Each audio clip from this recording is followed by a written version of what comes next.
Welcome back to another episode on Let's Trot, where we dive deep into the stories of successful individuals.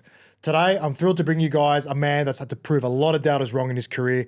He's won a premiership with St. George Illawarra Dragons. He's also a former teammate of mine, and that man is Jamie Soward. Get ready for an insightful conversation as we explore Jamie's journey from the footy field to the coach's box and uncover the stories that have shaped his career and life. Sit back and enjoy. Well, let's address the elephant in the room. Obviously, you've been told to move on from your coaching gig with the NRLW Dragons side. I thought I was the right person for the job. I'd built some really strong connections there, and I don't agree with the reasoning behind it. Did you intentionally play for a penalty or legitimately was instructed from the play? Of course I took a dive. How did you get your kicking style? Graham Arnold, Socceroos coach. Wow. What about you made you stand out for the Roosters to pick you up? I cut the old VHS mixtape. Wow. Which took forever back in the day. Video, if you don't know, you'll have to Google it, you young people. But and then I actually typed out a resume.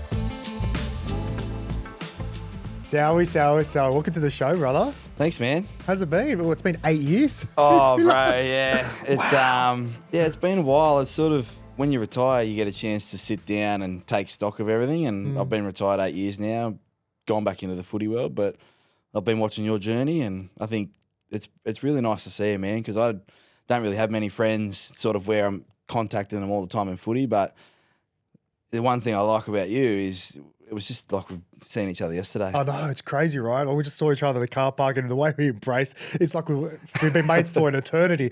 I think we were talking off air, and I think being retired now, you get to appreciate the relationships and chemistry that you build with players. And my relationship with you was pretty special. Like, I think it's very rare that, I think it comes more on instincts. Like, we're very instinctual. Like, I could read your mind and kind of think what you were thinking and vice versa. And I'll be honest, like, you really helped me claim that that green and gold jumper that back end of the 2014 season. Mate, that was a special year. We had some great times at Panthers. I don't know. Do you feel the same? Yeah, we just didn't. We had our left edge with me, you, and Jammer.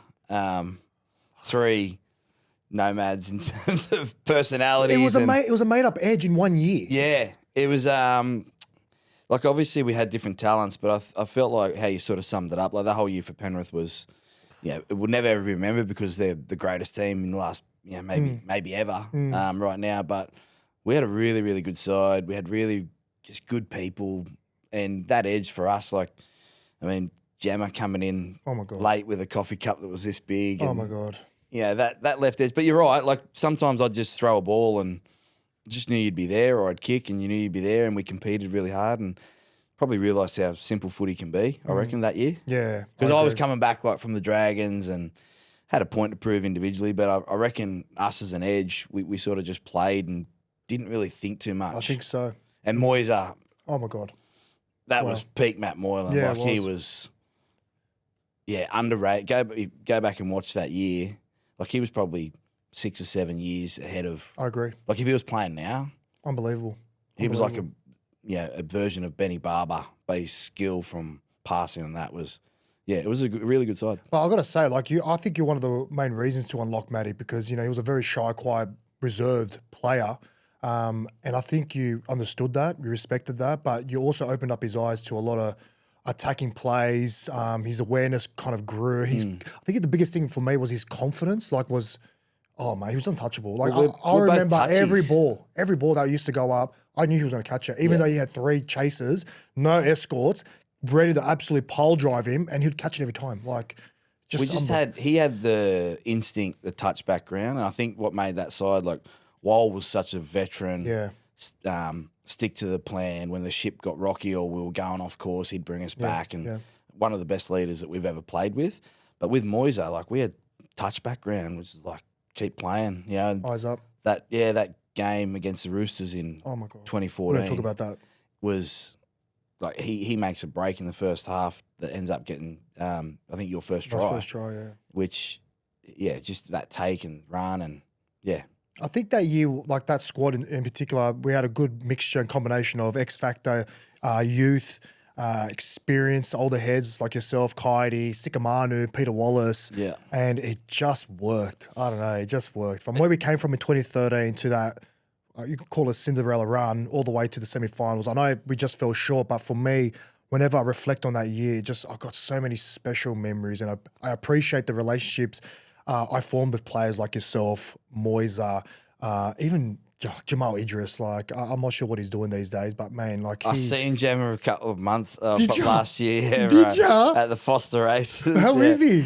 Yeah, he's Gemma. Yeah, he gave me pick me up like a baby. Wow. Big cuddle. Yeah, but I think like when you're in footy, you probably don't appreciate the relationship as much because one, you're worried about your performance, you're worried about where the team's coming, all that kind of stuff. And when you retire and you sit back and you said it, there's more to life than footy, and sometimes that's hard to say and actually believe it, but there actually is, and that's why, watching some guys I played with, yourself, Woodsy, what he's doing in the media, J-Moz, those guys that you played against or with, seeing them succeed is really, really cool now, and you get a chance to bond with them on a different level that's not in a competitive way because you just know that that's life and you're all dads, and yeah, it's great. I love that. I love that. You'd be surprised. We had a couple of guests that had massive appreciation of what you've done. We had Todd Carney, and he said that Soward just always had my measure, and like he really loved going up. I saw that. He loved going up against you as a competitor,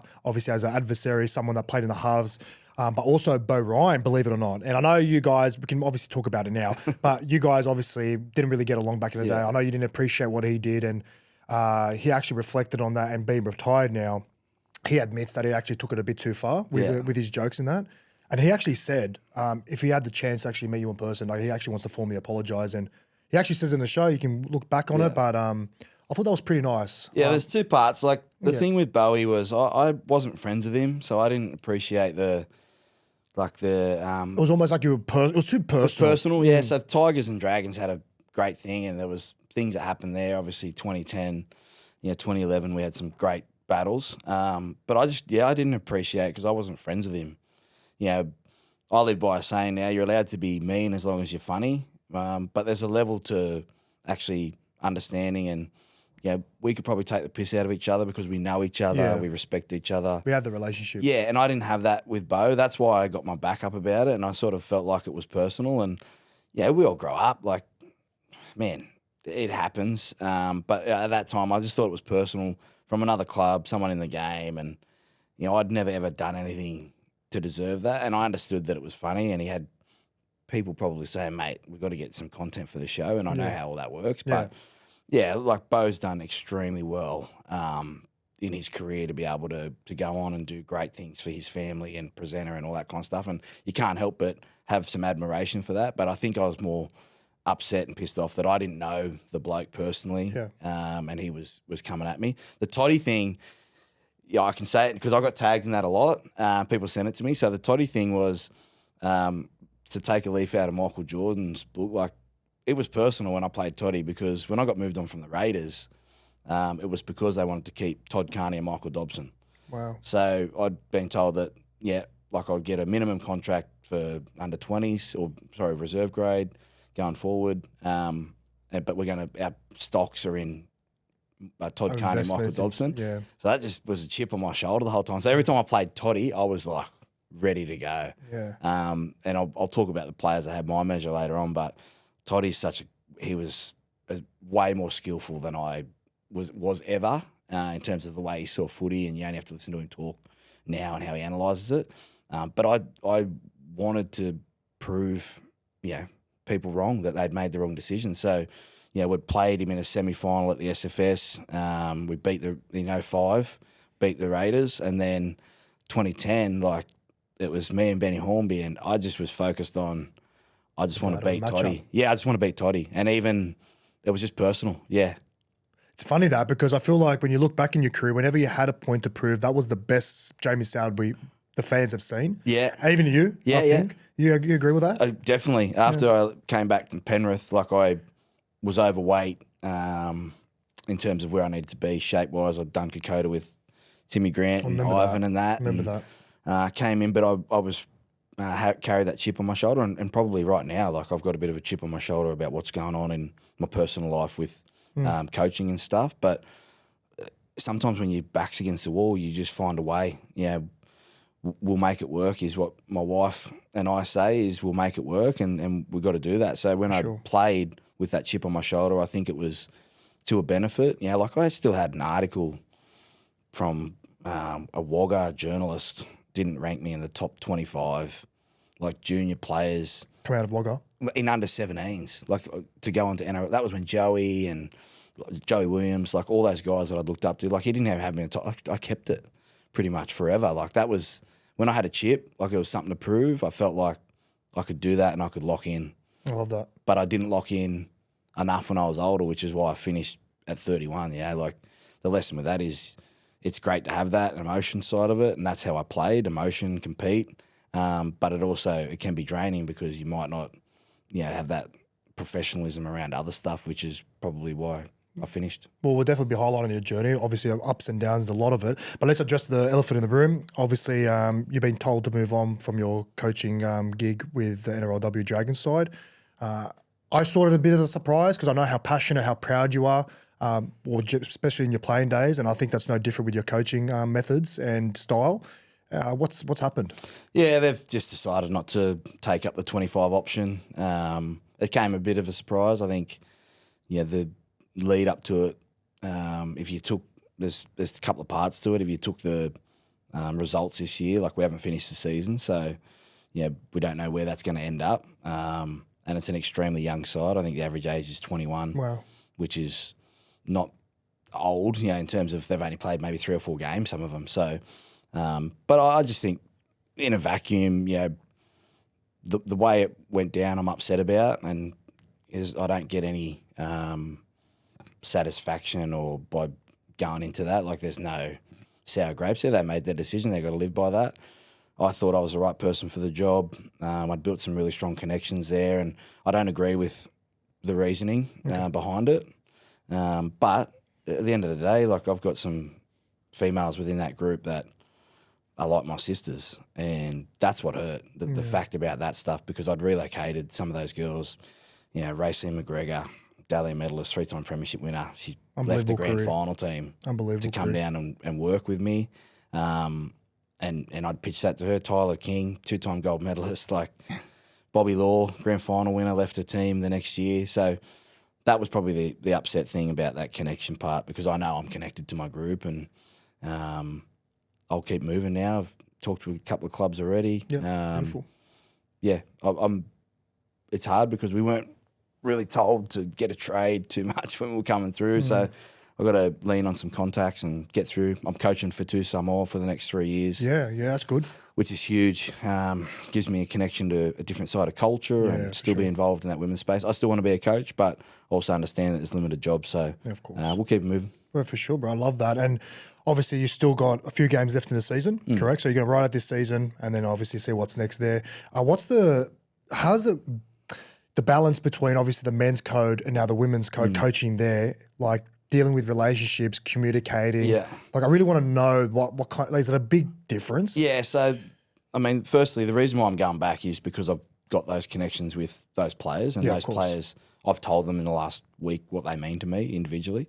And I'll probably do it a little bit more over the next couple of weeks. Plus the other part, and you would appreciate this as a dad, is like Indiana was devastated, man. She doesn't understand at all. She's 5. How old? Oh, yeah, there you go. Yeah, she just thinks that the Dragons don't like daddy. And I heard Cameron Serrato talk about it on Matty John's podcast in Cooper John's about how there were talks about him getting sacked as a coach, and kids just listen to everything. I know, man. Even my daughter the other day, I was talking to my sister about relationship advice, and my daughter heard everything. And it was like, oh, is Tia Jessica upset with Andrew? I was like, what the hell? Yeah, they just listen and they don't process it. So exactly. I'm going back because I want to show Indiana, and my wife's been super strong on this about, go back and finish the job and show Indiana and Ivy that, hey, look, you're going to get knocked down, and that's part of life. Yeah. And we've all been through it at different stages. People aren't going to make the right decisions, and you're not going to agree with that. That's a great shout. You got to just keep going, keep punching, and that's the reason why I'm going back. But if you talk about right now the women's space, I'm so passionate about it because I want it to be full-time, but there's some things that we need to understand in the women's space for it to be full-time that you're going to have to make some sacrifices and you're going to have to learn some stuff. And I reckon personally, this is my personal thought, I reckon I was 2 or 3 years ahead of trying to teach them how to be professional, and maybe in 2 or 3 years' time when they are, they'll probably sit back and go, that's what he was talking about. Gotcha. And the delivery might have been a little bit off, but that's life, man. It's a little experience. Yeah, I've been coached by some of the greatest coaches ever, and they all do it differently. Exactly. So I think with the women's space, you can't get enough core skill and all that kind of stuff, and you probably do take for granted because we've been kicking a footy since we were 4. We've been tackling, well, not me, I haven't been tackling much, but we're doing all that footy stuff our whole life, whereas women now, like the stats on Nathan Cleary, I think he played 100 games before he won his first comp. He's won 3 in a row. We're asking women to work, play 4 games, but be ready to win a comp in 9 games. Do you know what I mean? So it takes time, and you don't have a lot of time. You've only got them for 7 weeks. You know, you've only got them for 4 hours a day. They've got to work. They've got stuff where they go through. They get their period. You know, they've got performance stuff, all that kind of stuff that for men don't have that issue. Man, you turn up, put your boots on. Yeah, I've got a sore shoulder. You get physio. Yeah. Oh, I need an ice bath, or I need lunch. Like it's done for you. Yeah. It's never been. I say this respectfully. It's never been easier to be an NRL Like player. I've always wondered that with the girls. Like imagine just rocking up on game day. Like you do all the prep during the week, and then you get your period on game day. Yeah. Like it just throws your whole preparation out the window. Yeah, Like, and they've got to understand their cycles, when they're getting it. Yeah. Yeah. Oh, I can't tell the coach, and I made all my male staff take a course with the female collective, and just about understanding that system, what it's like. What if a girl's late? Yeah, what impact does that have on her? How can we help them? How can we be there for them? All that kind of stuff. So it's not just, and it's actually a great course to take if you're a girl dad, because you want them to understand that you understand. Not that you, hey, are you all right? Do you need a tampon or whatever? Like that you understand how they're feeling, right? So as a boy, but it's like video's done for you. You got 5 coaches that are doing video. You got boots, Powerade, everything is ready. But females are still learning that, and I think that's been the hardest part. Is I'm trying to teach them, and the methods are a little bit different sometimes, but emotions come into it, all that kind of stuff. But I love the group that I had this year. Like it's a great group. Got a lot of good friends there. But that's the main difference is you're asking girls that haven't been full time, and the Nathan Cleary thing, like 100 games. That's what's that? 5 seasons or 4.5 seasons, 4.5 preseasons. So he's trained a year, just trained in preseason a year to get to where he is now. It's time, man. It'll happen. The product's great. I agree. But it's time. Yeah, I agree. I appreciate that insight, brother. All good. And I appreciate you for coming on the show. So I wanted to give you a little gift. I know you're a bit of a Kicks man, I believe. I am. I know you're a Jordans man, aren't you? Yes. Well, our proud sponsors are ShoeGrab, the best marketplace in Sydney and Melbourne. For shoes, I gift you a pair of Jordans, I believe. Open them up. Well, this is very exciting. It is. It is. Now I don't have a job. Don't be so grim. Jordans, Don't be so grim. Thank you, ShoeGrab. I've been meaning to come out there and bring the family out. I wear Jordans game day. Do ya? Yeah. So I actually remember you had a bit of I had Harachis the first year, Yeah. and then I had some Air Force Ones, red and white, and then I got some black, red and white Air Force Ones. So Nice. ShoeGrab, I will be out very, very soon. Thank you. I'm very nervous though, because I'm older than you and I'm not as fit as you. So I hope these are. Oh my God, how good are they? Oh, they're fat. They're fat. How good are they? Yeah, they're nice. I'm going to wear these. I'm going to leave the tag on. I'm going to wear them while I coach I think against it's a West thing. Tigers. I think it's a thing. So if you're at the game, I'm going to wear them. Thank you so much. How good are they? They are grouse. They are grouse. You know what? I'm obviously an Adidas man, but I appreciate people that rock Jordans because I definitely can't rock them. I've got a big size 13 foot and I don't got the longest legs, so they look weird on me. Yeah, but you've usually got a bum bag and stuff as Oh, well. that is. You can't wear the Jordans. That is that's ethnic targeting. No, thank you so much. I appreciate that, and a hoodie as well. Yeah, so we also got you a Let's Trot hoodie, bro. I know. Yes. I know you're proud of. Yeah, Mrs. Soward, this is mine. All right, she loves Josh addo-carr and what he's done. But thank you so much. I appreciate the gift. love that, brother. Thank you. Let's kick it off. Start talking about your journey. You obviously tapped on your juniors through the Canberra system. You mentioned about, Todd Carney and him getting obviously in front of you there. What about you made you stand out for the Roosters to pick you up? Oh, Sammy Ayub got me the gig. Good old Sammy Ayub. He coached me in under-20s New South Wales touch in State of Origin. Sammy did? Yeah. Oh. And I'd sort of gotten through the Raiders. Everyone knows my story, but I'd gotten through the Raiders through like a mate of a mate. I actually sent a resume to Matty Elliott. I didn't know that. Yeah. So we knew the strapper through two mates. So I cut the old VHS mixtape. Wow. Which took forever back in the day. Video, if you don't know, you'll have to Google it, you young people. But and then I actually typed out a resume, a full booklet, and sent it to the Raiders. And Matty Elliott to this day said no one's ever done that. And what it did was listed where I've come from, who I am, what I was strong at, what I was not strong at. And it gave him an insight without having to watch, a sense of who I was. And I went down to Seaford Oval and ended up, only played like 10 minutes, and then went home and didn't hear. But the resume sort of gave him an insight that I take this seriously. I really want to do it. Because right now kids get scouted. I agree. And you're watching what they do on the field, how they interact with their mates. You don't really know anything about them, especially if you're, an Indigenous, ethnic, whatever you are. But people have been raised differently. People have different values, so you don't understand that. Personalities, right? Yeah, you don't understand by just viewing it. So you got to be able to have that connection. But I love that. Sammy got me to the Roosters on like a training trial, and my first coach at Canberra was Michael Maguire. Wow. And my second coach was Shane Flanagan. Oh, wow. So I went from full circle. Like now, so I've had Madge, Flano, Sticky, Ivan, so 4 premiership winners. Bennett, Hook, and Tony Ray. But yeah, so like I was pretty lucky to be coached by some of the greats of the game. That is unbelievable. In terms of coaching. But yeah, came to the Roosters with a training trial, played with some really good guys. We weren't the most high profile team, but we had some good guys. We ended up going undefeated, beat the Sharks, which I know Ciro, I was going to say. Bronx Goodwin. Every time I see him, I remind him that Travis Burns didn't score that try, and that I think we went 29-0. Someone texted me the other day. I think average score was 40-14 all year. And you obviously kicked some field goals to help your team win that year. You've always had a knack for just slotting field goals. Like, what's your method with that? Where's the confidence come from? I think it's understanding. Yeah, it's as you get in NRL. It's about right now. I don't think young halves understand the way to plan for it. And we had a system at Penrith, right? So we knew, okay, if we need to kick a field goal, we've got to carry it here. Then as soon as Kitey or someone gets to there, like even that one in 14, like Moyser was set up to take it, but Chico hit him and then Moyser ended up getting, and we kicked the field goal. But setting up on your post. So if I'm a left footer, set up on the right post. If you're a right footer, set up on the left post. But it's not necessarily getting as close as you can because I feel like every halfback should be able to kick it from 40 at least. It's about the timing of when you get that quick play the ball. So some young halves like, I've got to wait till they get to the 10. No, if it's on the 20, you just take it. And now with the new rules and all that kind of stuff. But the knack came from practice and timing, like understanding, okay, this is my job.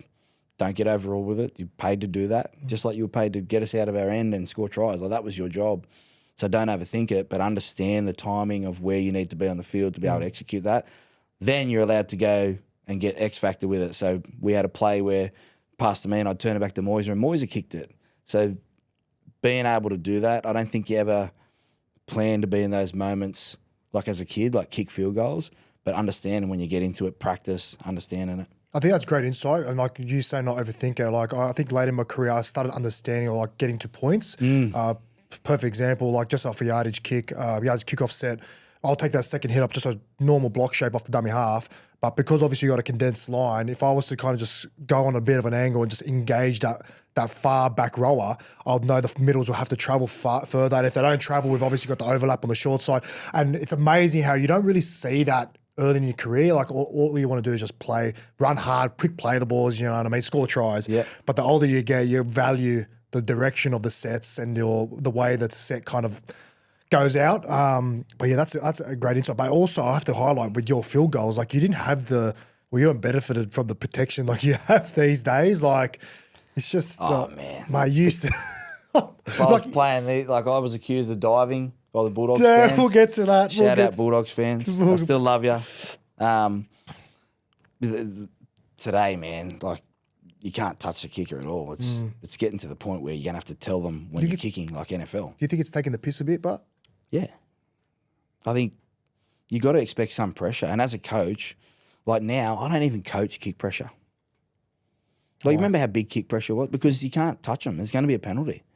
Like, there's a safety issue, and I get that, but like, there has to be some sort of lenience. Like, at what stage do we get it where someone fakes the kick, and then you stop, and then you let in a try? Like, as a player, you're taught to go up and do kick pressure to make sure your team gets the ball back. Now we're not even coaching it. I would say that coaches spend less time on kick pressure now than ever before. And I think that's a good point, because I feel like where the game's heading, we're kind of promoting players to kind of take a dive, lay on the ground, like the way with the head high tackle crackdown. Like that's a perfect example. Little brush on the face, you're on the ground. The video ref will look at it. Oh, yep, contact with the head, penalty. But that's the gamesmanship and advantage, right? Because if it's going to win you a grand final, we would do it. Well, without a doubt. So without a doubt. Fans can't be upset when they see it, because if your team did it, that's why I've always said to the Bulldogs fans, Josh Reynolds, the ultimate competitor. Oh, yeah, ultimate. Would take a dive if it meant winning a game. For sure. Or trip someone over. Or trip, whatever, right? But, yeah, I just think it's hard to watch sometimes kick pressure, because the art of the kick's been taken out of the game. The 7 tackle set, it's fucking, the threat, I hate it. Like all that kind of stuff. Now, I tossed up a couple of years ago on Twitter, inside the 20, there should be no penalty for 7 tackle set. I agree. You want to be able to kick to the wingers, like Melbourne did it this year, kicking the Coates, kicking the Warbrick. But outside the 30 or 20, they should be able to pull the ball up in goal. But we never see Thurston down a short side kicking from 30 out for a repeat set, or Kamali kicking through the line. Like, you don't see that anymore. Exactly. When you see an early kick now in the game, you're like, what tackle was that? Yeah, I know. You're surprised by it. Whereas when we were playing, like, that's how you gained momentum, that's how you invested, that's how you started to get the ball back. Yeah, I agree. Going back and diverting back to your career, obviously starting off the Roosters, bit of a personal moment for you. The same week that you debuted, you obviously lost your father from a shock heart attack. Yeah. How was that balancing your emotions, like to obviously achieve your dream as a kid, but also having to deal with the death of your father? Yeah, I found out the next morning. I was at recovery. I was with Trent Carruthers and Heath Lestrange, and Dad had a heart attack the next morning. So I was a kid, man. That's what I'm saying. Yeah, I was a kid. So I think you talk about reflection when you retire. Like, it was so hard, and I never really processed it. And I've said that before. Because footy's such an absorbing, and I say this for people that players will understand, it's a selfish environment, because you're at home, regardless of now if you've got a wife, kids, everything you're judged on is that moment. And to lose Dad, it was really hard. Didn't know if I wanted to go back, and sort of fought some demons there around, why me, and I'm sad and all that kind of stuff. But if I looked back now and handled it, I would handle it way better now. Hindsight, right? But yeah, I just think it was, sometimes you forget how far you've come in terms of that stuff. And I'd worked so hard to get there, and to have it taken away, not footy related, probably put me in different emotions. But my mum was rock solid. My stepdad, Hugh, he pretty much took me to a reserve grade game and said, you can either choose to play this, which I know you're better than, or you can keep fighting for first grade. And that's where we got to. So no one ever likes losing a parent or a close loved one or anything like that, but we don't understand it when we're in the footy environment. We find it hard to comprehend things that are happening to us in that environment because of our selfish mind space, and that puts pressure on us in different ways, because essentially we're in one of the industries in the world where we are reapplying for our job every single week. So if you don't have 200 metres, score a try, you feel like you haven't achieved anything, but the team won. All right, so you're okay. You're safe for another week. You don't really have to apply for your job because the coach runs it back.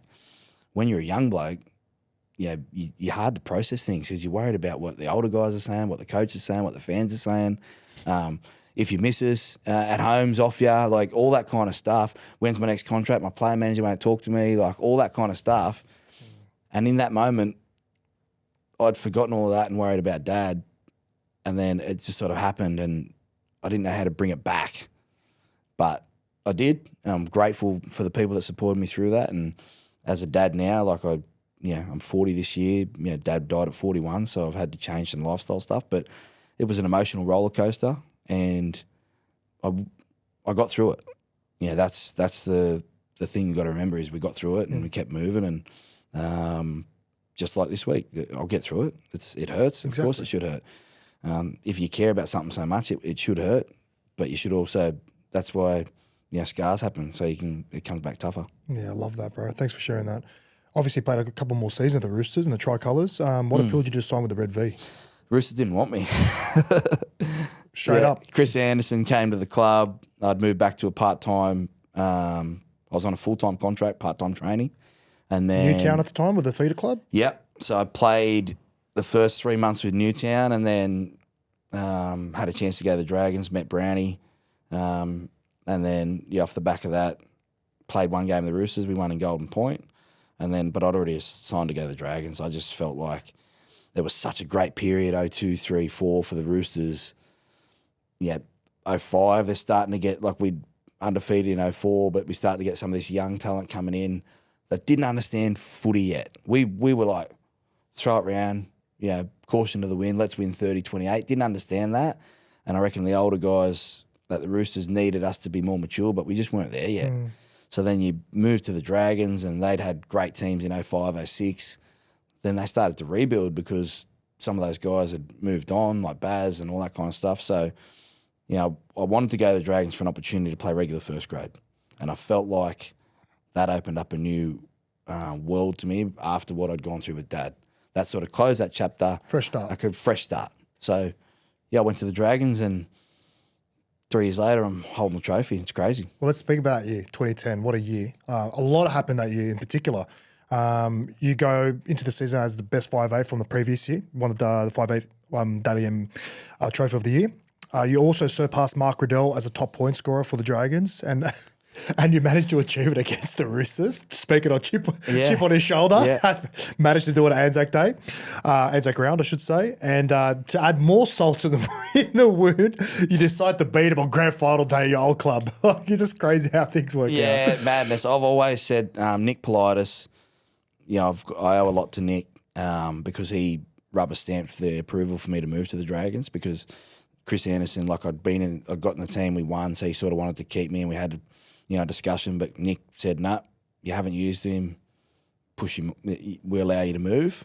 We're going to allow that. So I've always thanked Nick for that. But it's funny how life works out because I was filthy at the Roosters because I wanted to play for the Roosters. I'd done so much there, Flano, and then to come up against them, like Anzac Day is such a massive thing. And then to be able to beat them in a grand final and, again, the Toddy thing, like I love Toddy. I'd love to sit down and have a beer with him because I've never done that. But the grand final thing was personal because 09 we choked it. But 2010 was just such a mission that we just knew we were good enough. But we just had to make sure that we did it on the day, and we did that. So where does that come from in that 2010 that separates 2009? Like obviously Wayne Bennett. 09 we probably weren't ready, man. Like mentally, me, like I'd gone to sleep. We'd won the minor premiership. I'd gone to sleep for a month going, this is it. I'm going to lift the trophy. I've dreamt of this. Like I've pictured myself lifting the trophy. Jared Hayne, Parramatta, crash into us at Cogra. Jesus Christ. And then all of a sudden we finish first, so we lose to 8th, and then we're playing Darren Lockyer, who kicks a field goal in Golden Point, and we're out, right? So, yeah, it was, that was in 2011. No, we were drained from the week before. Brisbane just did a job on us in 09. Yeah. And then 2010, we were all on a mission. We just knew each other. We knew how hard it was going to be to get back there. Wayne didn't change too much in the way that we played. And the one thing I loved about Wayne was he had a good mix of leadership with Benny Hornby, stick to the plan, bit like Wall, allowed me to sort of do my thing. But he never ever put pressure on me to you got to take the ball to the line. You got to be like Thurston. You got to be like this. He just wanted me to play and backed me up to do that. And 2010, I thought 2009 was my best personal season. 2010 was the best I'd played carefree in the team. You looked free. Yeah. Free. I watched your highlights, obviously, before you coming today, and you just looked, free is a perfect word to, that's a perfect example, to be honest with you, because like you said, you had so many personalities in that team, and obviously Wayne as your coach, but it just looked like there was, everyone trusted you. Everyone gave confidence in you, and you looked like you played with confidence off the back of your teammates, of the coach, and is that fair to say? Yeah, well, like this will sound arrogant, but the semi-final, West we're Tigers? down 12-0, yeah. Okay, I'd let in a try, bad read on an edge. Louis scores, it's 12-0. Jazza scores, 12-6 half-time. Mark Gasnier, who when I played with Gaz before he left for France, I didn't know how to get him the ball. I was like, oh my God, that's Mark Gasnier. How do I just pass him the ball? He's had Trent Barrett, Andrew Johns, all these good grouse guys that are just throwing him the ball, getting him whenever he wants. When he came back, I was so confident in my ability to be able to understand the game that I just didn't have to throw him the ball, give him the ball in good space. And we did that after half time. We got to the outside. But the moment that gave me all the confidence was the boys had trusted me that if there was a field goal, sometimes you look around and you hear commentators like, well, who's going to kick the field goal? We all knew. I was taking that shot regardless. And Benny, Dino, Feensy, Darbs, everyone knew where they had to get to. And there was no one like, I didn't feel like anyone was going to be like, oh, if you miss it. And it's probably the best field goal I've ever hit. He just nailed down the middle because I was trusted. Gaz had said, yep, we'll do this. I'll do your defence. Like I was defending it too. It was great. So unreal. That combination of being free, the trust from the coach, one of the first sessions he said, if we'll take the 2 to go to 2-0, 6 or 8, and when you feel like you want to take a field goal, just take it. Wow. I kicked the field goal up against the Titans like 3 minutes after half time once. And the boy said, what are you doing? I said, well, it puts us out to 13. Okay, sweet. There's no blowback. No, because everyone just knew. Like, if it was a field goal, we trusted him to do it. Like the World Club Challenge, BMO's made a break. We're up 20-15. I overlap, kick a field goal. And Wayne rang me afterwards. He's like, why'd you kick your field goal? I said, it takes us to 6. I go, we can't get beat. We might lose in golden point, but we can't get beat. So, for us, I just think that trust, and something I'm going to learn taking away my lessons from the Dragons with coaching is, I trust the players, I trust the girls. Maybe I need to let them know a little bit more why I trust them, not just that I trust them. Gotcha. That's a powerful thing. It is very powerful. Like when I threw you the ball in 14, I wasn't going, I hope he catches it. We just play. And I wasn't thinking to myself, oh God, I hope he doesn't throw it. Like, no, I was just... You just play, and then all of a sudden you look up and you're like, oh, we won. Like that's the power of being free because we've done the prep, all that stuff, everyone knows, but the power to be free and confident in your own ability is really powerful. Yeah, totally agree. Let's fast forward to 2013. Obviously, things take a turn. Yeah. You're coached by Steve Price at the time, and I want you to talk to me behind the scenes that year in particular. Like, what was your experience like, and how did you handle everything that was happening at the time? We won a premiership in 10, played Origin in 2011. Wayne leaves, goes to Newcastle. Was that a shock? Yeah.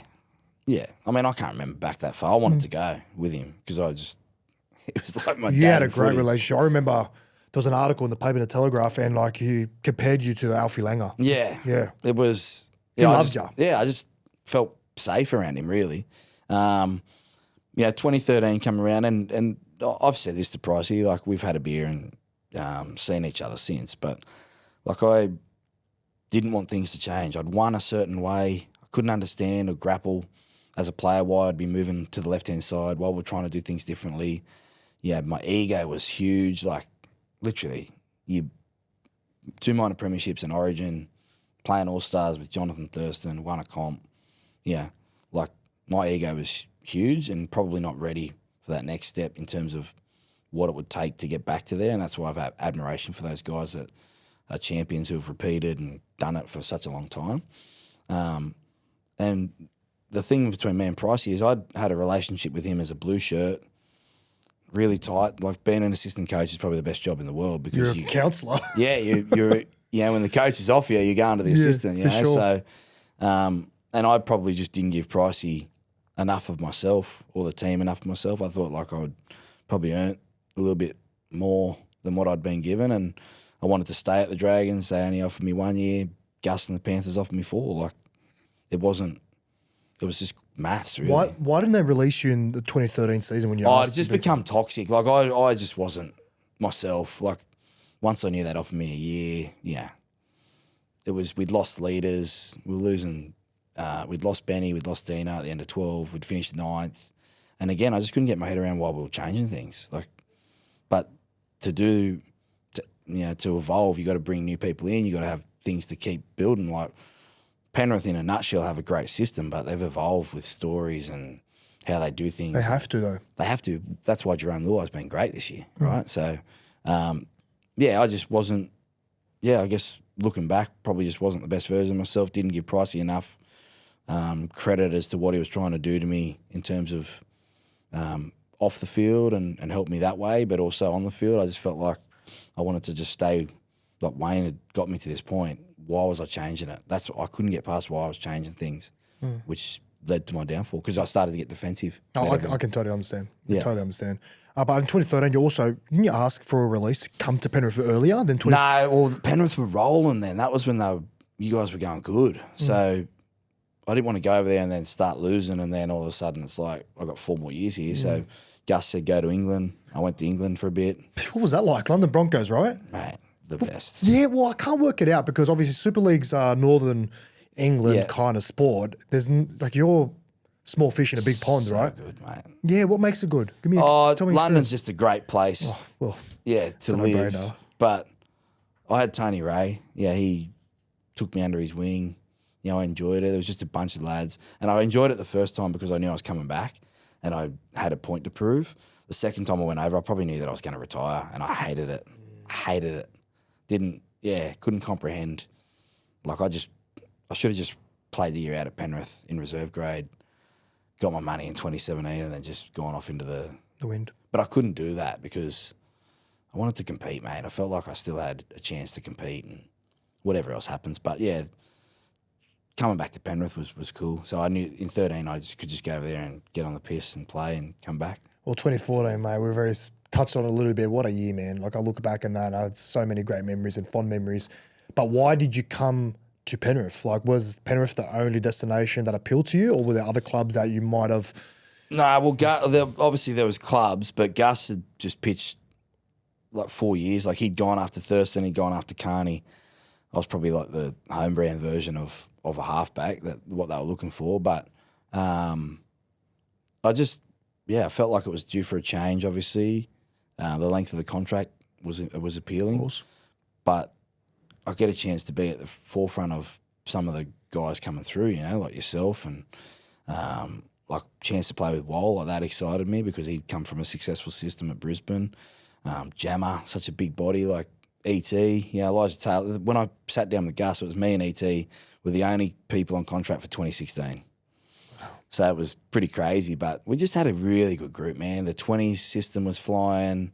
Yeah, I bonded with Ivan on Kokoda, and I feel probably regretful. I don't have many regrets because you can't, but I'm regretful for Ivan, like not giving more of myself to Ivan because he was trying to help me dealing with stuff away from footy, divorce and all that kind of stuff, and I just didn't want him to help me because I was embarrassed pretty much, and I feel guilty about that because he's such a great guy, and to his credit, when I see him now, like I just feel embarrassed when I see him. Like, I should have done more to just sit down and listen to him and let him help me, him and Wall, and I didn't do that. And that's probably why I fell off the rails in 15, and like 16, it was hard to pull back. So I didn't know that. Look, I know because I look back on that year. I've never said that. No, you never. I look back, being a teammate of yours, being so close to you, like, I didn't know 2015 was so hard for you off field because, like, you were never the type of person to really show your emotions. Like, you never were the person to kind of burden people with your problems, especially your teammates. So, like, for me, this is all a shock to me, surprise. I didn't know that you were dealing with other personal battles, and it's hard to kind of accept help as well when A, like, you know, you feel embarrassed, and B, like, you're going through such a tough time. You're in a dark hole where you kind of just block everything out, right? which is 14, we'd had such a great year. 15, we not run it back, but we've got pretty much the same side. So why can't we improve? well, the injuries really. But then we had killed us. injuries. We had 17 surgeries. It's ridiculous. Yeah, round 1, I get a spasm in my back. Round 2, don't play. Round 3, I lose feeling in my left leg. Ugh. Yeah, round 4, round 4 we play Titans, and then I'm in for surgery, and then 2 surgeries in. Yeah, that combined with going through a divorce, living by myself, I was doing whatever it could to hide it so that I could play. Yeah, right. And then if we won, awesome, I'd get on the piss, recover, happy. Lost, days just at your house. Like it's a lonely place, right? So that's why I feel guilty about it. And I've never said it because I'm embarrassed, but yeah, you understand, you were there, you lived it. Like when I see Ivan, I just feel guilty that I just didn't stop and say, hey, I need help and this is what I'm going through. Can you help me? You know, I tried to, it'll be right, all good. Did this come back because you were one of the seniors and leaders of the club that you didn't want to kind of show that side of you? Nah, I wanted to be a leader. Like I wanted to be a leader, but then I started like getting up, like protecting myself. Yeah, that's when Hook came. I started to protect myself because I knew he probably didn't, not like me, but I probably wasn't his first choice of half the way that I was as a person. And you know, I'd won a comp, so why weren't we leaning into some of my knowledge a bit more? I was a bit offended by that, but that's the ego. But yeah, I wanted to play and win. I want people to know what it feels like to lift that trophy. That's why I coach, is because I want those girls to feel like what it is to be at the top. But when you're a senior player and you're doing your own stuff, you're trying to not to be selfish. But I wasn't selfish. I was selfish away from footy because I didn't ask for help. And until I met Maddie, like she changed my whole life, you know, my whole outlook on life. But I'd met her at the end of 2015. Like, yeah, how did you meet? I can't even remember. We'd met each other a couple of times, and then we got through a mutual friend at Touch and sort of stalked her a little bit. So, of course. but we'd met. Yeah, Jammer was friends with her at school, and we sort of met that way. But just like she just came at the end of 2015. You know, I'd battled through that year. Like, yeah, we had some stuff go down in 14 as well. You know, that away from footy, I was just playing footy. Like footy was my escape. I couldn't wait to go to footy. Yeah, because I was going through shit off the field. Yeah. And then, like I said, when you win, that's all right. You race back to training, you get on the piss, you don't feel it. When you lose, man, it's lonely. So, yeah, I just think you mature from it. You've been through worse. That's why this week's been tough, but it's also been, I've been through worse. I want to go to that play. What made you kick that ball? I don't know. It was a shit-house kick. Actually, there is some... So, I remember Gus talking to me about Mini. So, 2 things that preview. He said, when you're at marker, don't clock off because Pearce is always going to come back to marker and he scores that try, which is why it was so filthy. I let a try in down our side, Kenny Dow. I sort of went out to tackle him and then he scored. But the other part, Gus said to me, and I didn't forget it, was he said that Minnie likes to run around to get the ball. So if I'm kicking, if he's deep or if he's out of position and I kick to that corner, he's going to run around to get it. He won't cut it off. So if you go back and watch that 14 game, he comes over to get one of the balls, and I think Dallin puts him into touch. So he'd run around to get it. And then we went down that short side, and it was a horrendous kick, but I just knew if I put it in the position, we might be able to get Minnie, not to cut it off, but to come around to it.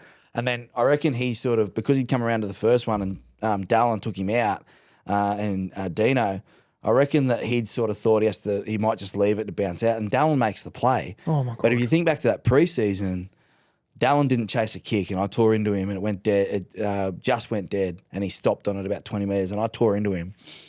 And I said, mate, you got to F and chase it, you know, blah, blah, blah. And he's like, well, relax. I'm like, no, mate, he makes the play, Dino makes the play, and people will talk about the field goal, but for me, the biggest kick was from the sideline. Because if we're still 18-16, we'd probably play that next set differently. And then if you watch the next set, the kick down again, Minnie comes around to get it, and then we start getting into our groove, and they had a chance to field goal, but they didn't set it up right. They set it up on the left corner, Maloney hits it, misses it, and then we go up and kick the field goal. Mate, what a game. Like, talk about big moments. We capitalise on every big moment.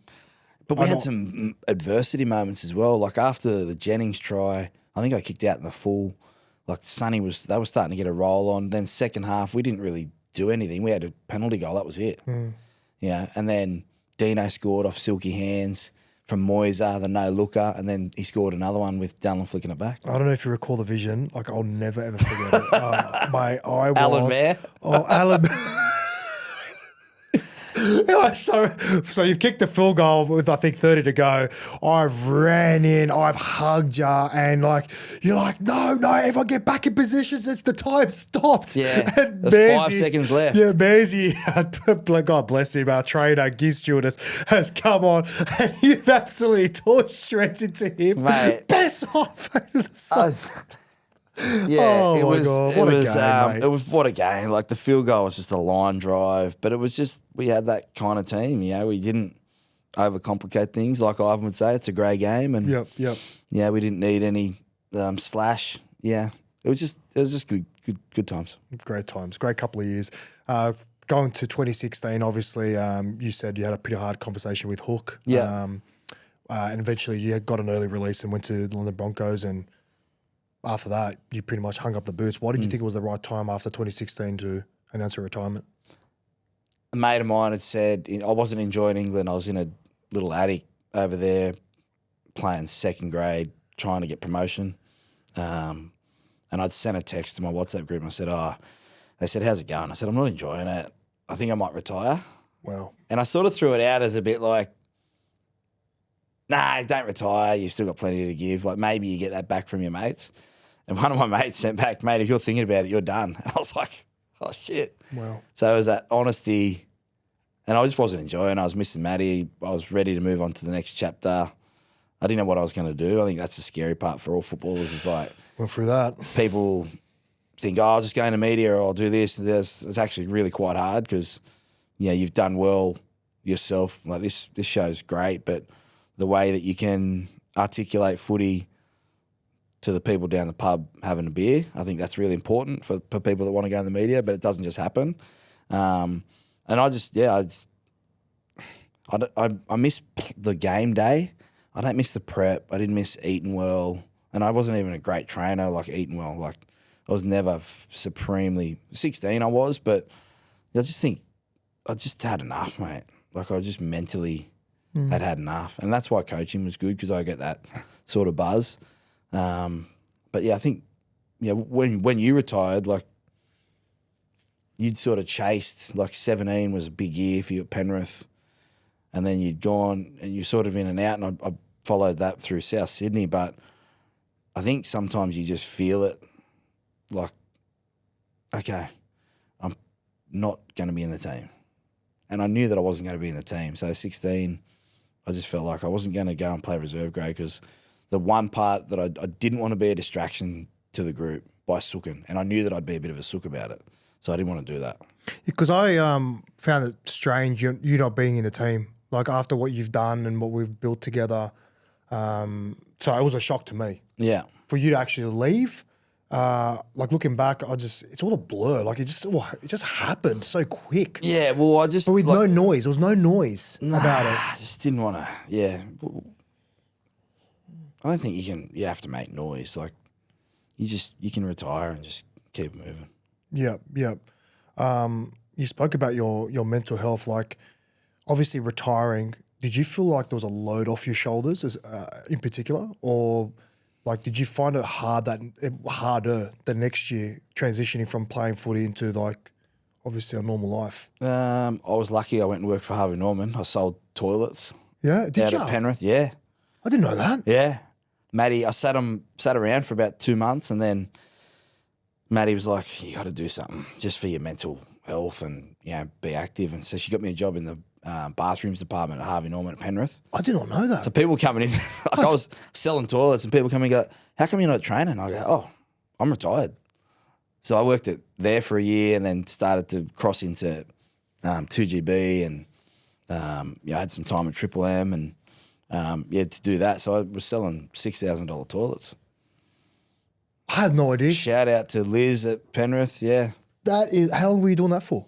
A year. Okay. And it taught me a bit of gratitude and once I did that, like doors started opening for opportunities. Yep. But pretty much all I do is check in.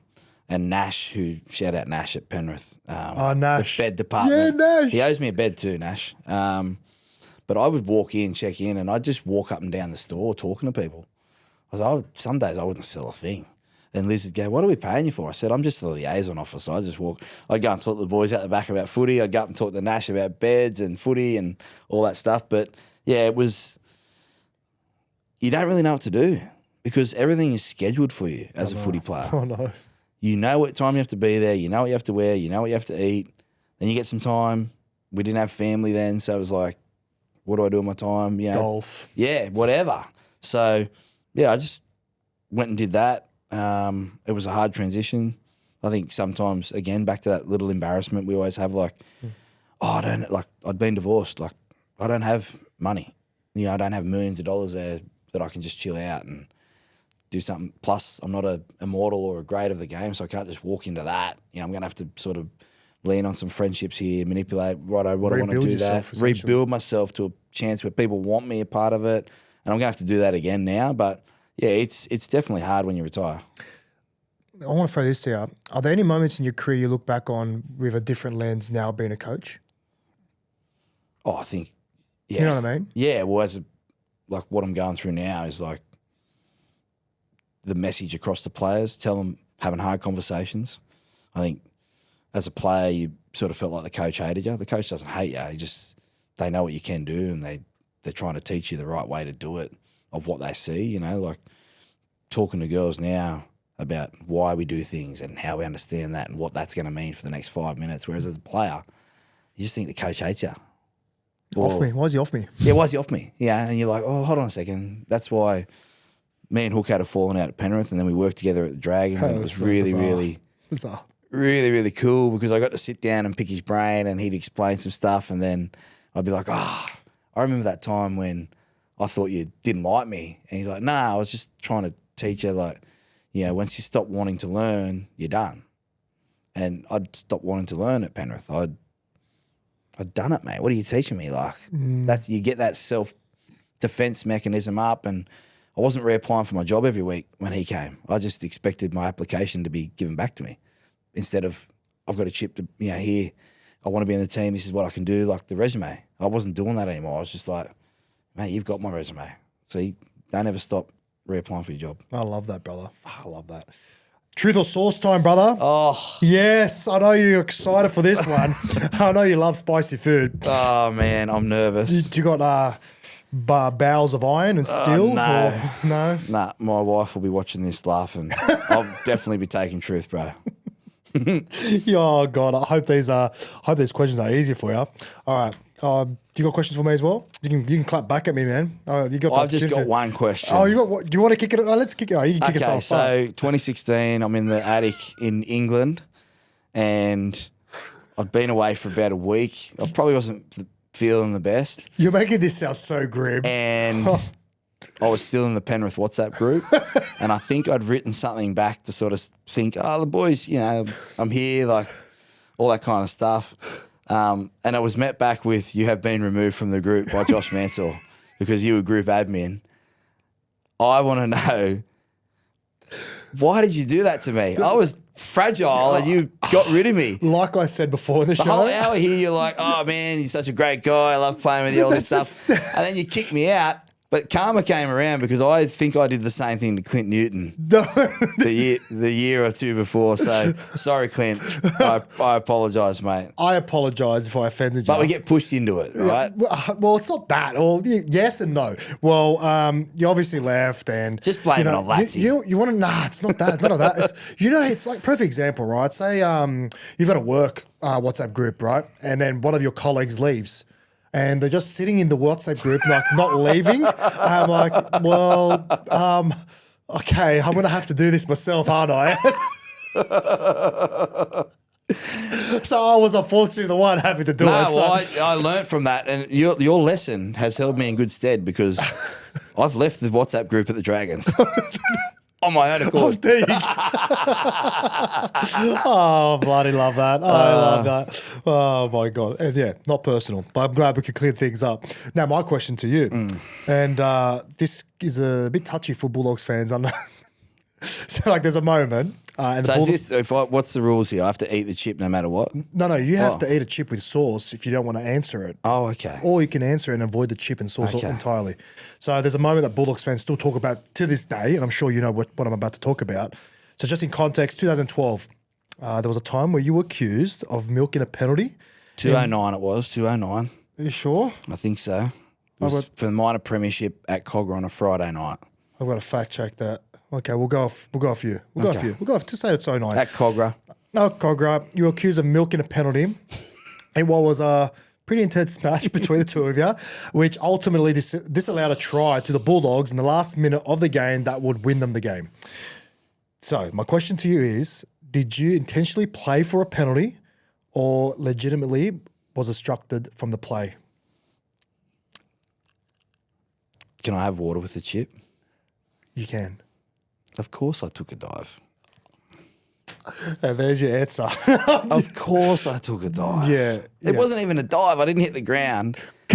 You want to, this is So it was for the minor premiership and we had the worst set of the night and I think we only got like 13 metres off our line and I tried to kick it and it went down to the winger and then Luke Patton got the ball and I'd sort of half chased down. To be fair, I didn't go up to the box and make the decision, right? That's fine. That's true. My gamesmanship, I've turned around, I ran into Greg Eastwood, I put the soccer hands up, I took a bit of a bounce, and then I sprinted. Once I saw them score, I sprinted to the ref and said, mate, he took me out. Obstruction. And then looking back, like it was obstruction, of course. But of course I did, mate.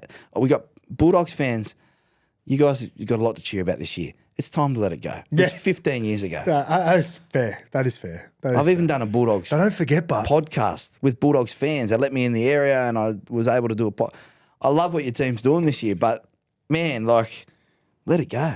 All right. You had Josh Reynolds on your team for years who would push the boundaries about gamesmanship and all that kind of stuff. Fair play to him, and I'm the one that's getting blamed for that.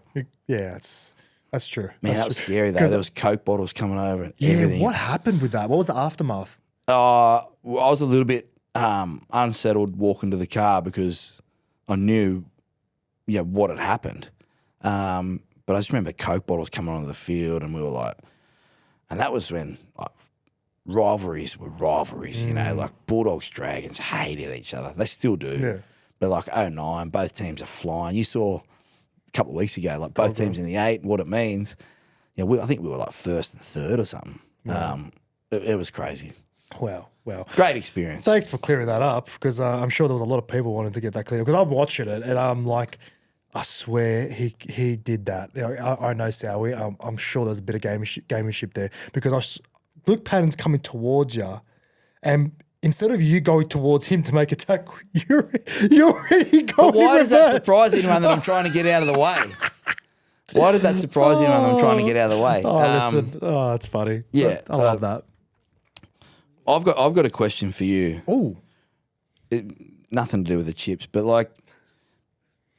You see wingers, what they do today. Do you feel like you were a pioneer for that undersized winger and the way that you went about your game? Because it was unorthodox back when we were playing. Like, you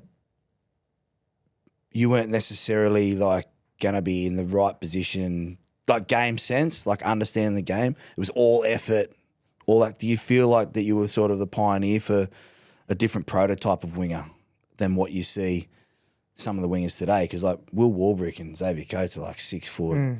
You were a little bit undersized, but you'd got your body to a position where you were the best winger in the world at one stage. I think for me, and I think yes to that question, just because of purely, I knew I had to compensate for my lack of height, and I think I was during my early career, I was a fullback, and I know I didn't have the most crisp hands, so obviously got converted to a winger, and I relied on that kind of fullback work ethic being a winger. So I tried to kind of float around the field, pick opportunities where I can take a run and really just kind of make that my strength, like run hard, play the ball fast, help my team as much as possible, score tries.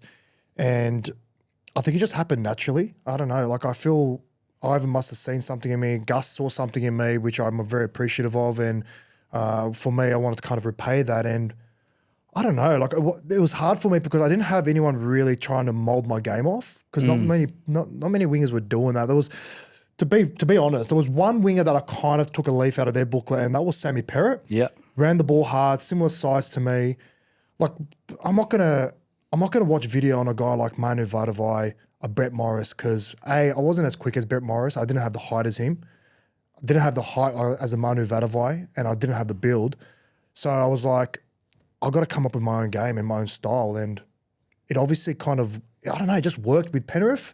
And I guess we see guys like Brian Tuttle now. You got guys like Greg Marzu as well. And it's good to see, like, because I feel like there's different types of prototypes with wingers. Like you said, tall, rangy, great under the high ball. And then you've got the stockier tackle breakers, meter eaters. And I guess it just depends on the style of team.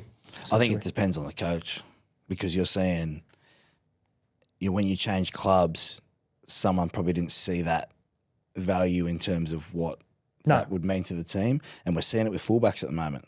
You got Farlong, you got Kinney, you've got guys that are Tuapeki from New Zealand that are shorter, that have got speed. So rather than coaches going, well, he's not the prototype of what we need, what's he really good at? How do I put positions around him? How do I put game plans around him to maximise that? And I think, to be fair, like, we just let you, we didn't overcomplicate things for you. We just let you do you. It goes back to what you were saying before. Like, I had my trust for my teammates to let me be me. And that made me play with confidence, which is really important. And the other thing you were just saying about, like, the style of team and the coach, in hindsight, like me signing with Souths, like traditionally, they rely on fast outside backs, wingers in particular, but that wasn't me.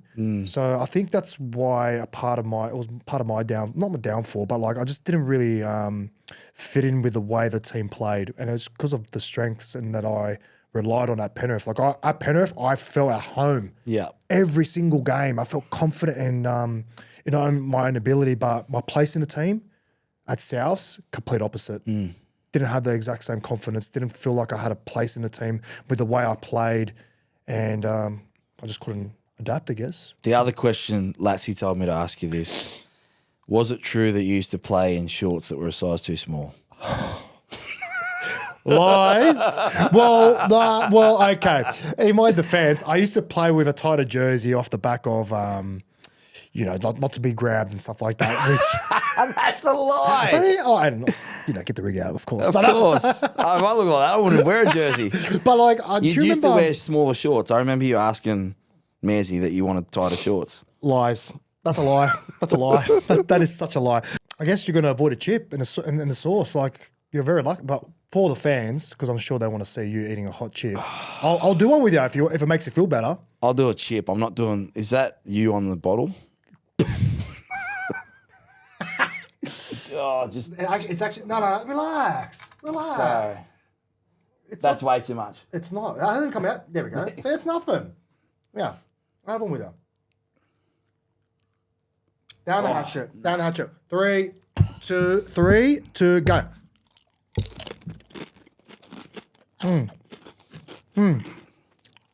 Cheers. All right. I want to ask you, how did you get your kicking style?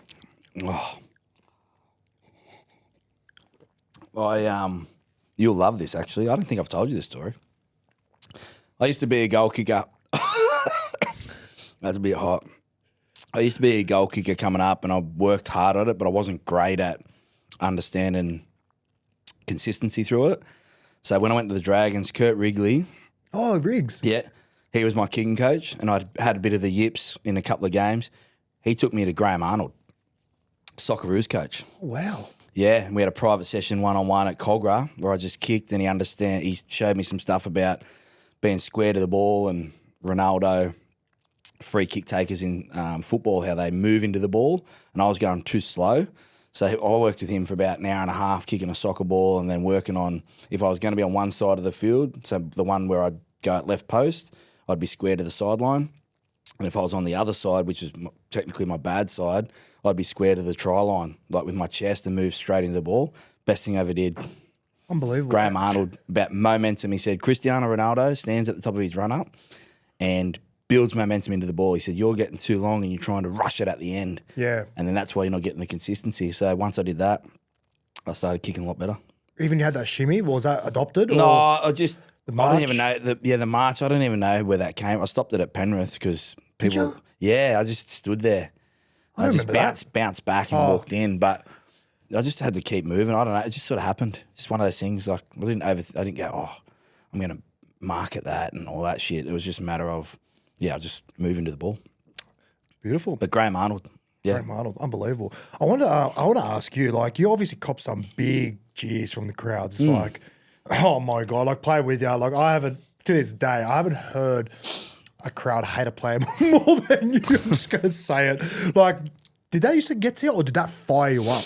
On away games, it used to be cool because I used to like sort of put it on a little bit like, I'm all good. It's all sweet. I know that you don't like me. That's cool. I don't think you listen to it too much, but when you kick a goal or you do something that silences them, that's probably the best feeling in the world. So I still get it now. Like people, you divide opinion. I'm an acquired taste, I've been told, which is fine. I think I probably took too long to accept that, and I reckon at times you overthink that stuff. I think so. For yourself. I'm an acquired taste. Yeah.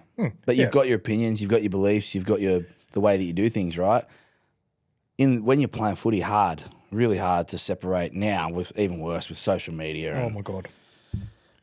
betting and all that stuff that comes in that hate, but I think, once you learn to accept it, like this week's been hard to get off social media in terms of people tagging and stuff and just be more present. So, when people are bagging me, it is what it is. Yeah. Can't please everyone. Well, they're jealous. Yeah. That's how you got to look at it. Yeah, they are jealous. Oh, let's go into our mystery question. So Yes. our last guest was Pearcey. I know you've done some great battles with him over the years, and here's what your question, brother, for you to read out and answer. Now, he didn't know. Didn't know you were coming. Okay. Had a pretty deep conversation with him, actually. Okay. What was the biggest challenge in your life?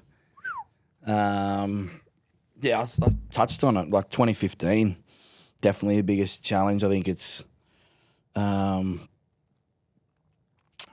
it tested me mentally, and I thought I was stronger than that, but I actually wasn't. I was just fronting it. So should have probably let my guard down a little bit earlier and accepted some help, as I said, from Ivan and Wall and what was going on around me. Obviously, faced the challenge of losing Dad the morning after your debut. Like, I think that's challenges, but being a dad's, it's a great challenge. Like, that's probably the biggest challenge is, teaching a human the right and wrongs and looking after them and all that kind of stuff. But I think everyone's facing big challenges all the time. You with injuries and, we don't finish. Not everyone gets the dream finish or the fairy tale finish and that kind of stuff. So I think there's been lots of big challenges, but definitely I would say 2015 mentally, looking back and coming out the other side, that was probably my biggest challenge mentally, individually, because I was an adult by then. I felt like Dad, I was still a bit of a kid. Love that. Well, you get to return serve to our next guest, mate. The next question. Yeah, right. Pick up the pen and paper. Okay. Off you go. What is this? Oh, don't show me. Don't show me. Don't show me. Don't show me. Oh God, I'm actually scared. I'm actually scared. Is it funny? Serious? It's not. It's funny for me. Why do I have a feeling I know what it is? I swear I didn't look at it, but anyway, far out. It is what you think it is. Oh God. Sometimes we take it too serious, and I miss the old school days of knowing that stuff. Yeah, fair enough. Fair enough. You know what it is. Sowie, obviously, I'm sure you still got ambitions to coach. Yeah. I'm sure. Is it only like the NRLW, or does the men's game, do you have an appetite to coach in that, or where do you want to go from here? Yeah, well, I still have a passion for coaching. I think someone's actually said maybe my style is maybe more suited to the men's side, so that's something that I'll definitely look at. Okay. I've had a couple of clubs sort of reach out about where it's all going, and it's late in the season, so maybe 25 might be a reset year to try something different, but I do want to coach. I've sort of always wanted to be a part of the women's space at some chance. If an opportunity came up, on that rep side with New South Wales, I'd love a crack at that. I think I'd be short prep, understanding what we need to win. But I also feel like I've learned a lot out of this experience. It's easy to say, oh, it's all right, I've learnt and changed things, but I've actually sat down, reflected on what I would change when I get another opportunity. I love that, brother. Well, thanks for coming on the show on such short notice. And I appreciate sharing old war stories with you. It's great to see you again. Feels like I've been seeing you every single day. When are you going to get in the ring and fight someone, mate? You want me to get in the ring and fight someone? Well, Latsy's doing it. Tonight? Oh, no, Saturday. Yeah. Yeah, Latsy's doing it. I just feel like it would be your... What song would you walk out to? Oh, that's a very good one. It'd be... You used to love Put Your Hands Up for Detroit. Yeah, that's definitely changed. I don't know. I have to think about that. And listen, I admire everyone that steps in the ring, but to be honest, my priorities are elsewhere at this point in time. And I'm a lover, not a fighter, Sally. You are a lover. I am a lover. I'm a great lover. And I'll stick at that. So thanks for having me, mate. Back to you, brother. Good. Thanks for coming on. And I look forward to see where your journey takes you off to. Cheers, bud. Cheers.